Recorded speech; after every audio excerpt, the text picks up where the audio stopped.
Dari hasil pendataan sementara ada 586 orang yang berhasil dievakuasi. Namun data manifest mencatat ada 280 penumpang. Perairan depan Pulau Talise. Atas perbedaan manifest ini, nahkoda kapal Barcelona 5 ditetapkan sebagai tersangka. Totalnya berjumlah 571 jiwa, dengan yang selamat 568. Untuk korban meninggal 3 jiwa. Kementerian Perhubungan pun akan mengevaluasi prosedur penyelamatan transportasi laut. Kemenhub pun akan menelusuri perbedaan data manifest dan Basarnas. Pernyataan ini disampaikan Menteri Perhubungan Dudi Purwagandi saat menengok langsung korban yang dirawat di rumah sakit. Sebagai bagian dari evaluasi kami pada setiap kejadian, apa yang harus kami perbaiki, kami akan ada kelalaian ataupun ada tindak pidana, kami serahkan kepada aparat penegak hukum. Hingga saat ini, penyelidikan terkait kebakaran dan potensi kelalaian masih terus berlangsung. Naas dari musibah terbakarnya kapal Barcelona 5, 3 orang meninggal dunia. Ketiga jenazah sudah diidentifikasi, salah satu korban adalah ibu hamil. Identitas korban tewas diantaranya Juliana Gumolong berusia 47 tahun, Asna Lapai berusia 50 tahun, dan Zakarias Tidinggulangi berusia 67 tahun. Tim Liputan iNews melaporkan.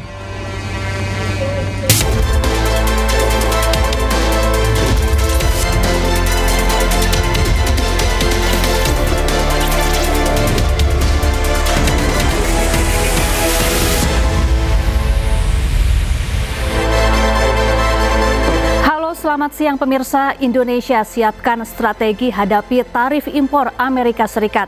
Sementara itu, koperasi menjadi salah satu jurus jitu pemerintahan Prabowo entaskan kemiskinan. Selain informasi tadi, kami juga akan hadirkan beragam informasi menarik dan terkini terkait kebijakan hingga kegiatan para pemimpin bangsa. Bersama saya Syafaati Suryo, inilah pemimpin rakyat, pemimpin beraksi, rakyat awasi.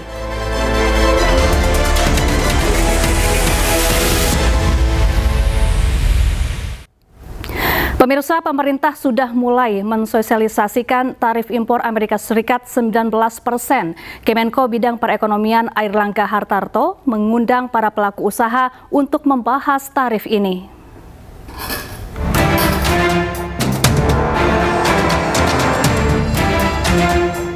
Usai kembali dari kunjungannya ke Amerika Serikat, Menko Perekonomian Airlangga Hartarto mengumpulkan para eksportir hingga perwakilan BUMN. Pertemuan dilakukan untuk sosialisasi tarif resiprokal Amerika Serikat.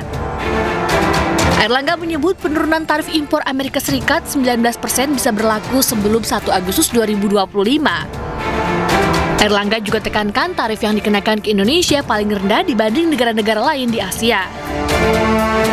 Angka 19% itu adalah perjanjian dari negosiasi tingkat tinggi antara Presiden Indonesia Pak Prabowo dan Presiden Amerika Donald Trump, sehingga angka itu adalah sudah merupakan angka yang final dan binding. Nah, kalau kita lihat angka-angka itu adalah angka yang terendah dibandingkan negara ASEAN yang lain. Saat ini Indonesia mendapatkan tarif impor paling rendah dari Amerika Serikat yaitu sebesar 19%. Sementara Vietnam mendapatkan 20%. Negara tetangga Indonesia, Malaysia, mendapatkan tarif impor 25%. Korea Selatan dan Jepang sebagai negara sekutu Amerika Serikat mendapatkan tarif impor sebesar 25%. Sementara Thailand mendapatkan tarif impor tertinggi yaitu mencapai 36%.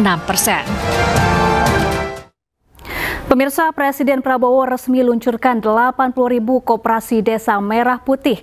Koperasi ini akan menjadi salah satu solusi Presiden Prabowo entaskan kemiskinan.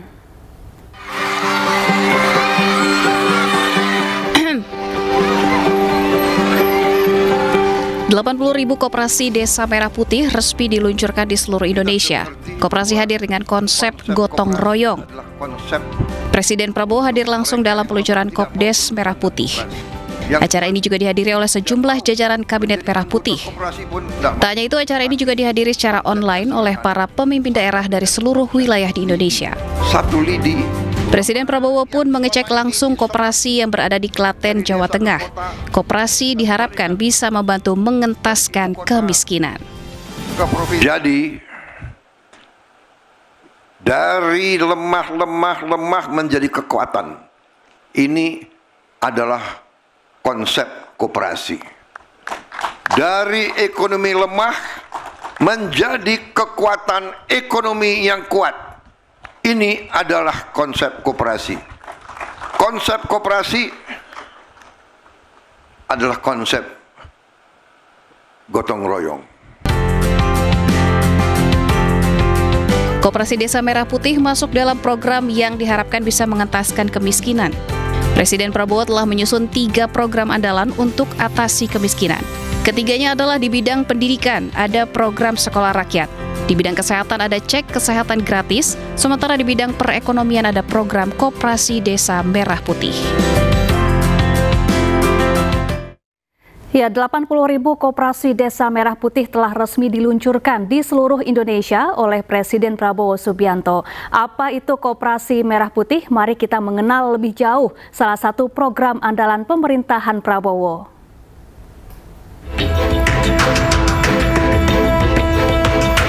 Merah Putih didirikan untuk memperkuat ekonomi nasional melalui partisipasi langsung rakyat.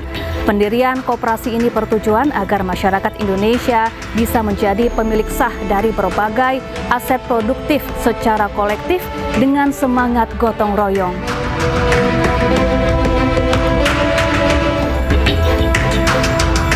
Lembaga ini memiliki 7 jenis gerai atau unit usaha, yaitu apotek, klinik, simpan pinjam, kantor koperasi, pengadaan sembako, pergudangan atau cold storage, dan logistik.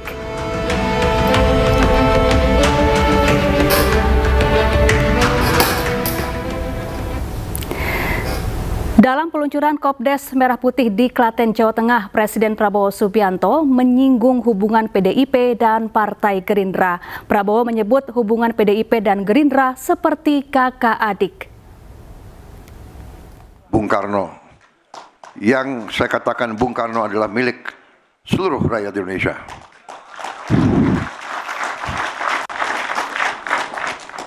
Nuhun sewu Mbak Puan. Bung Karno bapak saya juga.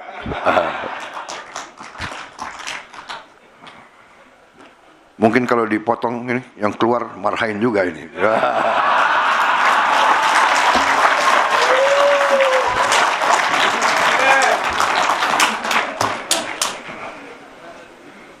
Memang ini sebenarnya PDIP sama Gerindra ini kakak adik ini kira-kira. Tapi benar, kita ini karena apa ya? Demokrasi kita kan diajarkan oleh negara Barat, jadi nggak boleh koalisi satu itu memang benar. Harus ada yang di luar, ya kan? Ngoreksi kita gitu, ngoreksi. Tapi ya sedulur. Pemirsa, pemerintah Jakarta berencana menyulap lahan mangkrak menjadi lahan terbuka hijau. Rencana ini mulai digagas setelah Gubernur Jakarta Pramono Anung terinspirasi Taman Highline di New York, Amerika Serikat.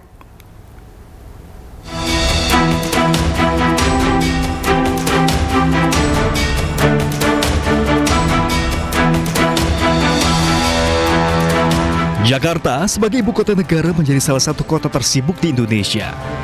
Sejumlah proyek pun disiapkan Pemprov Jakarta untuk menjadikan Jakarta masuk dalam top 50 kota global dunia. Hal ini diungkapkan Gubernur Jakarta saat menghadiri acara High Level Political Forum di markas besar PBB New York Rabu 16 Juli lalu. Dalam acara ini, Pramono bagikan keberhasilan Jakarta untuk menciptakan ruang publik yang aman dan inklusif bagi perempuan. Sekarang saya lagi ada di High Line New York, dulunya rel kereta, kemudian mangkrak, dan dibuatlah taman di sepanjang jalan di tempat yang mangkrak ini. Dan ini menginspirasi bagi saya pribadi. Saya akan membuat beberapa tempat di Jakarta yang mangkrak akan menjadi penghijauan bagi Jakarta, ruang publik yang terbuka, sesuatu yang bisa bermanfaat bagi masyarakat secara luas. Dalam kunjungannya ke Amerika Serikat, Pramono juga terinspirasi untuk mengubah lahan mangkrak jadi lahan terbuka hijau. Ide ini didapatkan Gubernur Jakarta usai berkunjung ke Taman High Line di New York, Amerika Serikat. Saat ini, Badan Pengelolaan Aset Daerah Provinsi Jakarta mencatat ada 743 lahan fasilitas sosial dan fasilitas umum yang mangkrak di Jakarta. Total luas lahan mencapai 8,6 juta meter persegi.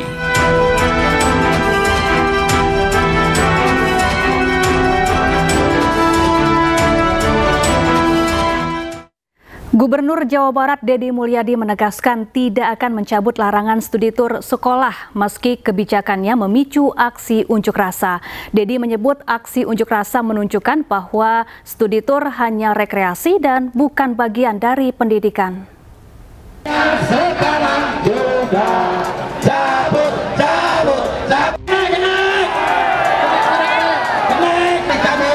Masa yang terdiri dari pengusaha bus, sopir, dan penyelenggara travel berunjuk rasa di Gedung Sate, Bandung, Jawa Barat. Masa memblokade jembatan di Jalan Layang Pasopati. Dalam aksinya, mereka menuntut pencabutan surat keputusan Gubernur Jawa Barat tentang larangan studi tur ke sekolah. Tidak boleh anarkis. Kita tidak mau. Tahan dulu. Mereka melampiaskan kekecewaan dengan terus berorasi dan mencoba menerobos masuk ke dalam Gedung Sate dengan mendorong pagar. Aksi damai ke Gedung Sate. Kami dari berbagai daerah dari Jawa Barat, ya, ada dari Garut, Tasik, Pangandaran, Cirebon, Cianjur, Sukabumi, Bogor, Bekasi, Depok, Indramayu, Majalengka, Kuningan, pokoknya seluruh Jabar, ya. Kami pelaku pariwisata, ya, pekerja pariwisata Jawa Barat yang terdiri dari PO Bus dan krunya, supir, kenek, ya. Juga ada travel agent, juga ada tour guide, juga ada UMKM. Ya, kami di sini menggelar aksi damai, bukan demo ya. Kita menggelar aksi damai hanya ingin menuntut keadilan. Sementara itu, Gubernur Jawa Barat Deddy Mulyadi menegaskan tidak akan mencabut larangan studi tur sekolah, meski kebijakannya memicu aksi unjuk rasa. Deddy menyebut aksi unjuk rasa ini menunjukkan bahwa studi tur hanya rekreasi dan bukan bagian dari pendidikan. Yang dilarang itu adalah kegiatan studi tur yang kemudian dengan demonstrasi itu menunjukkan semakin jelas bahwa kegiatan studi tur itu sebenarnya kegiatan piknik, kegiatan rekreasi. Bisa dibuktikan yang berdemonstrasi adalah para pelaku jasa kepariwisataan. Insya Allah Gubernur Jawa Barat akan tetap berkomitmen menjaga ketenangan orang tua siswa agar tidak terlalu banyak pengeluaran biaya di luar kebutuhan pendidikan. Sementara itu, masa unjuk rasa mengancam akan menggelar aksi yang lebih besar jika tuntutannya tidak dikabulkan. Dari Bandung, Jawa Barat, Ervan David, iNews melaporkan. Pemirsa, sejumlah koperasi merah putih di berbagai daerah bersiap melayani masyarakat desa dengan menyediakan gerai sembako, logistik desa, dan layanan simpan pinjam. Para kepala daerah memastikan harga bahan pokok di koperasi merah putih lebih terjangkau.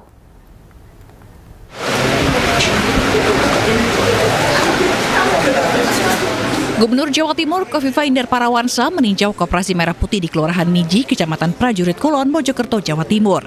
Kofifa memastikan koperasi merah putih adalah mitra UMKM dan bukan kompetitor di lapangan. Koperasi ini menjual berbagai kebutuhan pokok rumah tangga seperti beras, minyak goreng, gula, dan tabung gas 3 kg. Kofifa menyebut harga bahan pokok yang dijual di koperasi merah putih lebih murah dari pasar. Ya, pelaku UMKM, karena ya harga beras di sini di bawah HET pasti lebih murah dari pasar. Begitu juga minyak goreng dan gula. Dan distributor pangan, tolong dikasih steril. Sementara itu, Kabupaten Halmahera Tengah menjadi salah satu perwakilan dari Provinsi Maluku Utara yang turut meresmikan Koperasi Merah Putih secara simbolis. Peluncuran oleh Presiden Prabowo Subianto diikuti secara daring. Koperasi Merah Putih Desa Wairoro akan menyerap hasil pertanian masyarakat dan mendistribusikannya ke sektor industri. Koperasi ini juga akan mengelola hasil pertanian. Selain itu, harga bahan pokok di Koperasi Merah Putih dinilai lebih terjangkau. Makan rakyatnya. Demand dari 12 komoditi pangan itu demand dari perusahaan tambang itu cukup besar. Selama ini para supplier itu masih dari luar. Karena dengan bentuk operasi ini, Operasi Merah Putih, maka kita akan menyiapkan dan secara perlahan kita akan beralih suplai pangan ke Gubernur Maluku Utara, Shirley Chowanda juga menegaskan koperasi tidak boleh semata-mata berorientasi pada keuntungan, tetapi harus fokus pada pemerataan ekonomi dan peningkatan kesejahteraan rakyat desa. Tim Liputan iNews melaporkan. Pemirsa, Wakil Presiden Gibran Rakabuming Raka menengok asrama sekolah rakyat. Wapres Gibran pun menyempatkan diri untuk berbincang dengan murid-murid di sekolah ini.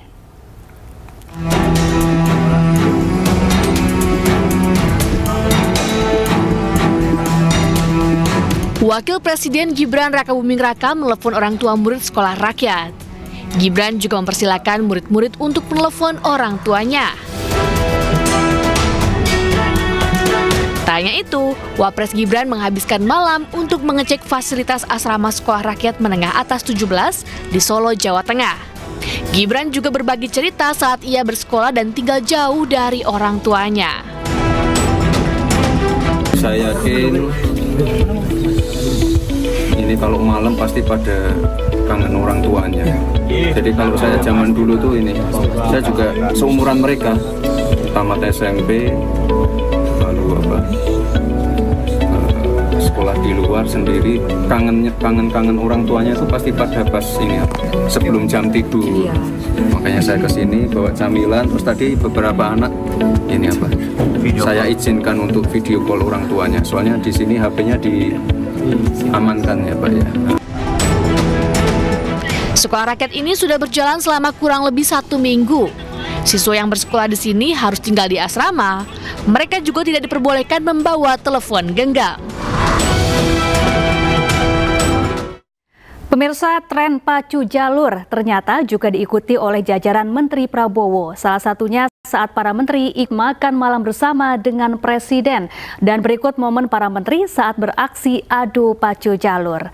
Dan pemirsa, informasi ini sekaligus menutup Pemimpin Rakyat hari ini. Temukan informasi-informasi terbaru lainnya di www.inews.id. Saya Syafaati Suryo dan kerabat kerja yang bertugas pamit undur diri. Pemimpin Rakyat, pemimpin beraksi, rakyat awasi. Sampai jumpa.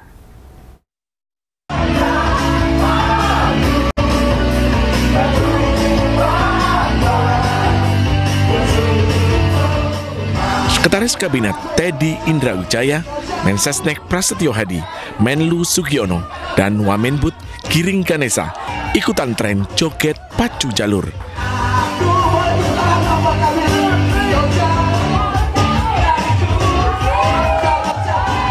Tak hanya itu, keempat jajaran Kabinet Merah Putih ini nyanyi dan berjoget bareng lagu milik band Niji. Ketiga menteri ini juga bernyanyi sebagai bagian dari hiburan usai jamuan makan malam bersama Presiden Prabowo dan Presiden ke-7 RI Joko Widodo.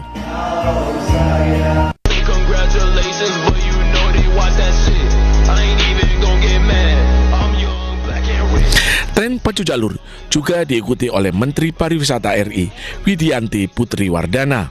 Menpar bersama jajaran kementeriannya joget pacu jalur saat mengundang Ryan Arkadika yang tariannya viral dan mendunia.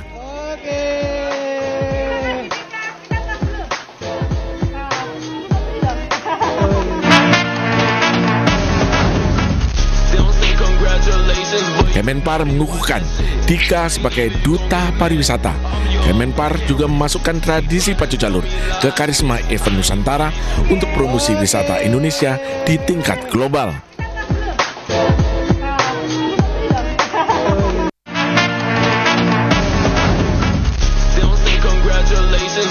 Tak hanya itu, rupanya Menteri Kebudayaan Fadly John juga sempat ikut tren joget pacu jalur. Menbud berjoget saat mengundang Dika ke kementeriannya. Menbud pun mendorong masyarakat untuk mengangkat tradisi lama dan tidak meninggalkannya begitu saja.